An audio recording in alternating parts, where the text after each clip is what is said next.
Allahumma shalli wa sallim alaihi. Radhiyallahu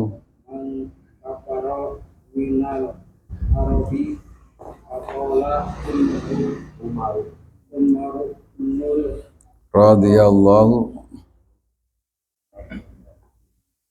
Ya, lanjut.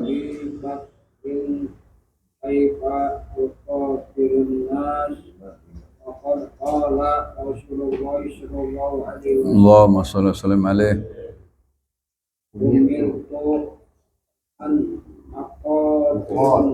An uqatilan nas hatta yaqulu la ilaha illallah faman qalaha faqad awsama minni ma lahu wa nafsahu la bihaqqihi.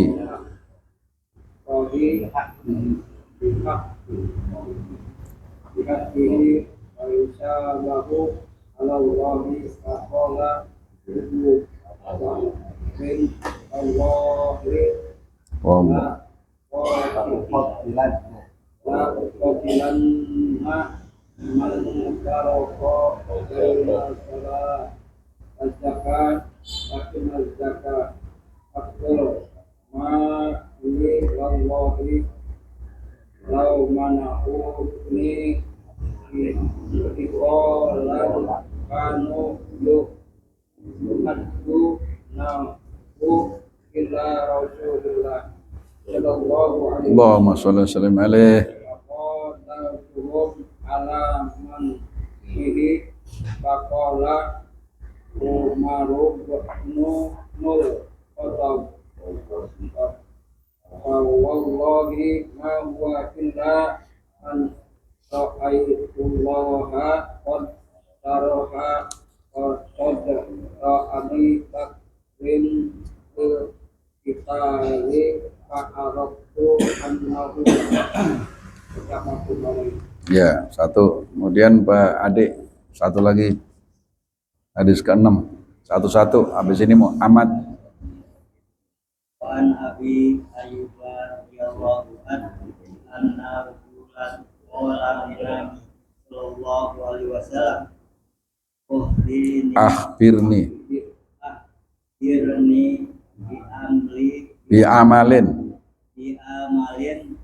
yudkhiluni nil jannata qala ta'budullah la wala tusyrik bihi syai'an wa tuqimu shalat wa zakat wa tasilu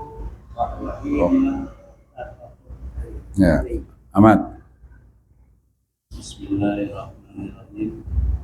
Wa an Abi Hurairah radhiyallahu anhu anna Arabiyan Nabi sallallahu alaihi wasallam Allahumma shalli wa sallim alaihi. qala ya Rasulullah Dullani ala amali idza amiltuhu dakhaltu jannata qala fa'budullaha wa la tusyriku bihi syai'an wa tuqimu salatal maktubata wa tuwaddan tu'ti zakata tu'id zakata ma'rudata wa tasumu Ramadana qala wallazi nafsi biyadihi la ajidu ala hadha walamma wala qala Nabi sallallahu alaihi Allahumma shalli wa sallim alaihi. ansarahu an yanzura illa rajulin min ahli jannati wal yanzur illa hadha muttafaqun alaih. Ya, ada lagi Bang Nanawi. Pendek, hadis ke-8. Nggak kelihatan. kelihatan. Ya. Wa an jariri ibni an Abdullahi radhiyallahu anhu qala ya Bayatu. layatu Bayatu.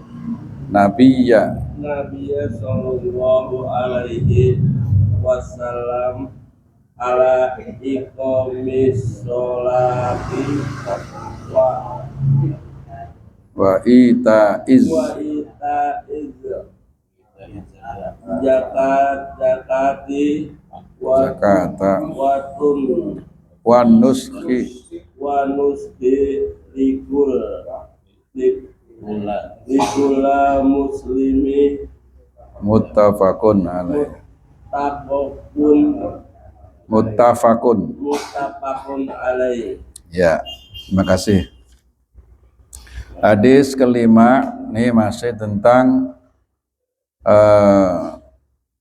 orang yang tidak mau membayar zakat diperangi dalam Islam. Ya. Dari Abu Hurairah radhiyallahu an, ia berkata, ketika Rasulullah telah wafat dan Abu Bakar diangkat menjadi khalifah serta banyak orang Arab yang kembali kafir, maka Umar radhiyallahu an bertanya kepada Abu Bakar, bagaimana engkau akan memerangi manusia sedangkan Rasulullah pernah bersabda, aku diperintahkan untuk memerangi manusia sehingga mereka mau mengucapkan la ilaha illallah, tidak ada Tuhan selain Allah. Apabila seorang telah mengucapkan kalimat itu, maka terjagalah daripadaku harta dan jiwanya, kecuali haknya dan hisab perhitungan amalnya terserah Allah. Kemudian Abu Bakar menjawab, demi Allah, kata Abu Bakar, saya benar-benar akan memerangi orang-orang yang membeda-bedakan antara kewajiban sholat dan zakat. Ya, karena sungguhnya zakat itu adalah haknya harta. Demi Allah, seandainya mereka menahan tali sorban yang biasa mereka berikan kepada Rasulullah, niscaya saya akan memerangi mereka karena menahan tali sorban itu. Kemudian Umar radhiyallahu an berkata, demi Allah, apa yang dikatakan Abu Bakar telah saya mengerti, bahwa Allah melapangkan dada Abu Bakar untuk berperang. Maka saya pun telah mengerti bahwa apa yang dikatakan itu adalah suatu kebenaran. Nah, jadi kata Sayyidina Umar, bagaimana kamu akan memerangi orang sedangkan Nabi itu pernah bersabda, saya akan memerangi seorang hingga ia mengucapkan kalimat la ilaha illallah. Kalau sudah mengucapkan itu berarti sudah terlindungi, ya, darahnya, harta bendanya. Tapi kata Sayyidina Abu Bakar, demi Allah, saya tetap enggak mau beda-bedakan orang yang membedakan antara perintah sholat dan zakat. Artinya walaupun dia di hadis Nabi pernah mengatakan batasannya sampai kalimat la ilaha illallah, tapi kata Abu Bakar enggak. Kalau mereka masih membedakan antara sholat dan zakat, tetap aku perangi. Itu kalau Abu Bakar. Nah, sehingga oleh Abu Bakar diibaratkan siapa yang menahan tali serban yang biasa mereka berikan. Nah, yang dimaksud tali serban ini adalah sesuatu yang bersifat kecil, yakni harta. Jadi harta itu dibanding sholat, ya dibanding iman itu kecil, sehingga diibaratkan hanya sekedar tali sorban. Tapi karena itu sudah merupakan bagian dari agama dan nggak bisa dipisah, maka ketika di zaman Rasulullah dia memberikan tali sorban, artinya membayar zakat, kemudian setelah Rasulullah wafat mereka itu menahan, berarti nggak mau bayar zakat, maka kata Sayyid Abu Bakar, mereka kami perangi karena menahan tali sorban itu. Nah, kemudian bagaimana sikap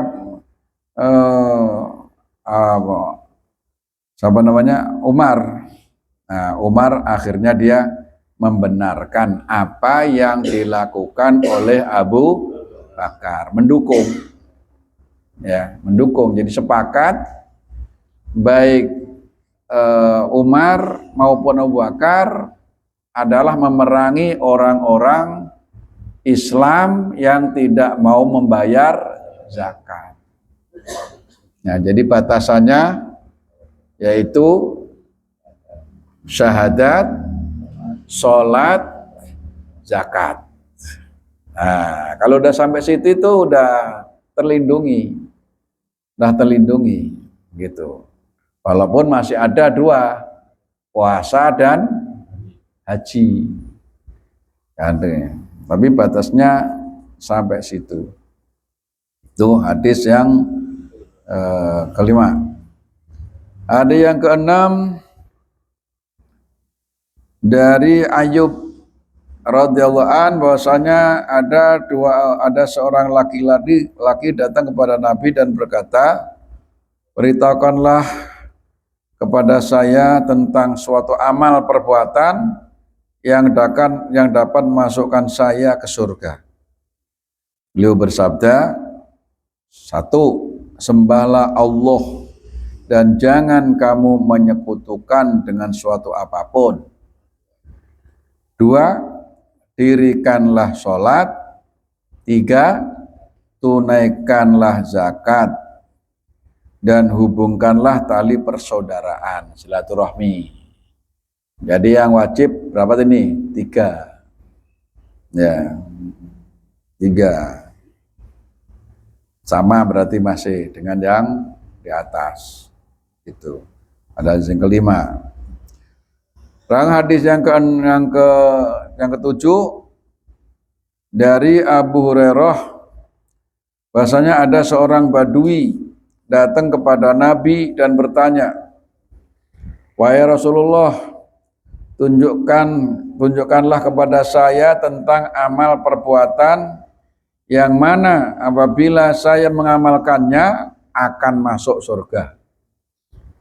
Beliau bersabda, sembahlah Allah dan janganlah kamu menyekutukannya dengan suatu apapun, dirikanlah sholat, tunaikan zakat, dan berpuasa pada bulan Ramadan. Artinya walaupun batasannya itu 3, artinya kalau sudah 3 udah nggak diperangi, tapi kalau pengen masuk surga masih belum cukup, karena memang rukun Islam tadi ada 5. Nah, kenapa haji nggak disebut? Karena orang Badui ini ya orang nggak mampu, jadi nggak usah diterangin masalah haji. Gitu. Jadi sampai pada puasa, dan itu ya bagi orang yang nggak mampu melaksanakan haji, cukup 4 itu sudah. Ya. Demi zat yang jiwaku berada dalam genggamannya, sungguh saya tidak akan menambahi ketentuan ini. Nah, dia orang Badui tadi itu nanya dan jujur. Emang dia kemampuannya segitu. Tapi dia yang pertama, dia orang Badui itu artinya orang Arab pedalaman yang masih polos. Dia tanya benar-benar ingin diamalkan, gitu, dan konsekuen. Jadi kalau mau dia itu benar-benar mengamalkan, dia beriman pada Allah, dia sholat 5 waktu, dia puasa Ramadan, dia membayar zakat, itu kalau dijalankan secara betul, apa kata Nabi? Kalau kamu pengen lihat ahli surga, lihatlah dia. Oh, berarti ini orang Baduy ini cakep. Artinya nanya, tapi benar-benar untuk diamalkan. Walaupun dia nggak mau nambah yang lain, karena memang Rasulullah jelasin 4 itu. Sehingga dia sampai bersaksi, ya demi Allah saya tidak akan mengurangi dan saya tidak akan nambah. Berarti dia nggak puasa sunat, nggak sholat sunat, ya kan? Hanya 4-4-nya itu. Tapi oleh Nabi sudah dikatakan, barang siapa yang ingin melihat seseorang yang termasuk ahli surga, maka lihatlah orang Baduy itu. Nah, artinya orang yang masih polos, tulus, benar-benar ingin selamat dari neraka, pengen masuk surga, sehingga dijelasin oleh Nabi segitu, ya benar-benar dipegang betul. Ya, kan ada orang nanya kadang-kadang, ya ada yang nguji doang, ada yang ngetes, ada yang hanya sekedar pengen tahu. Ya termasuk ngaji. Terus ngaji hanya sekedar pengen dapat ilmu, tapi tidak ada keinginan untuk jangan kalah sama orang Baduy. Orang Baduy ini, ya kan, nanya bener-bener nggak tahu, pengen tahu dan diamalkan, sehingga oleh Nabi dikatakan ahli surga, walaupun dia tidak menambah amalan-amalan sunnah, gitu. Ya apalagi kalau nambah yang sunnah, lebih beres. Karena kalau amalan fardu saja, takutnya dia suatu ketika dia meleng, kurang, nggak ada yang buat nambel, gitu. Nah kalau kita mah udah harus di atas orang Baduy. Masa kita sama orang Baduy? Hanya puasa Ramadan tok, nggak pernah puasa sunnah, hanya sholat fardu tok, nggak pernah sholat sunnah, ya nggak begitu. Nah, karena takutnya kekurangan-kekurangan itu ada, sehingga kita sempurnakan dengan sholat-sholat sunnah, dengan puasa-puasa sunnah, ya. Ini orang Baduy ini orang Arab pedalaman, jadi dia masih lugu, masih polos, ya. Hadis terakhir, hari ke-8, wa an Jarir bin Abdillah radhiyallahu anhu qala bay'atu. Kata bay'atu artinya bai'at. Bai'at itu artinya mengikat janji. Ya, innama yubayyunaka innama yubayyunallah. Terus apa itu? Fauqa aidihim itu. Faman nakatha fa innama yanqusu ala nafsi wa man aufa bima ahada alaihullah fa sayuti ajrun azim. Artinya orang yang sudah mengikat janji, ikat janjinya kepada Rasulullah. Tapi sebenarnya hakikatnya ikat janji kepada Allah. alladzina yubayyi'unaka innama yubayyi'unallah. Orang-orang yang mengambil perjanjian kepadamu, hai Muhammad, sesungguhnya mereka itu ikat janji kepada Allah. Faman nakatha fa innama yanqusu ala nafsi. Siapa orang yang mengingkari janjinya, sesungguhnya dia mengingkari dirinya sendiri. Waman aufa bi ahdihi, dan siapa yang menepati janjinya, ya, waman aufa bi ahdihi alaihullaha fasayatihi ajran azima. Siapa orang yang menepati janjinya, maka baginya mendapatkan pahala yang tinggi dari Allah. Gitu. Jadi kalau kita sudah ambil baiat, itu jangan diingkari. Jangan diingkari. Ya, kalau dalam dunia tarekoh, dia sudah mengambil talqin dzikir. Namanya sudah baiat. Nah, kalau kita sudah baiat sama guru mursyid, sudah ngambil talqin dzikir, sudah pernah ditalqin dzikir, dan kita emang udah sengaja mengambil talqin dzikir itu, berarti kita ini sudah mengikat janji pada guru, yang guru itu bersambung sampai kepada Rasulullah, yang Rasulullah itu dari Allah. Nah, berarti jangan kita mengingkari. Jangan hanya ngambil talqin doang, kemudian nggak diapain? Nggak diamalin. Ya kan? Kalau kita ngambil talqin zikir dari Abah Anom, itu kan kita disuruh amalan harian. Habis sholat fardu, zikirnya 165 kalimat tauhid la ilaha illallah. Kemudian seminggu sekali kita khotaman, sebulan sekali kita manakib. Itu janji yang sudah kita ambil perjanjian itu dari seorang guru mursyid. Nah, kalau kita sudah baiat lalu kita berusaha ngikutin, maka sampai akhirat kita di bawah naungan guru. Gitu. Jadi kita sudah ada di bawah naungan guru.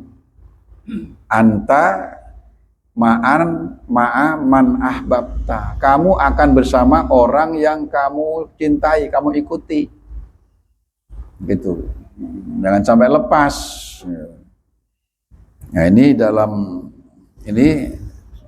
ada seorang Jabir bin Abdullah, bayatun nabiyya sallallahu alaihi wasallam, mengambil janji, mengambil baiat dari Nabi, yaitu untuk mendirikan sholat, menunaikan zakat, dan memberi nasihat kepada setiap orang Islam. Jadi qala bayatu, aku memberikan janji, mengikat janji kepadamu.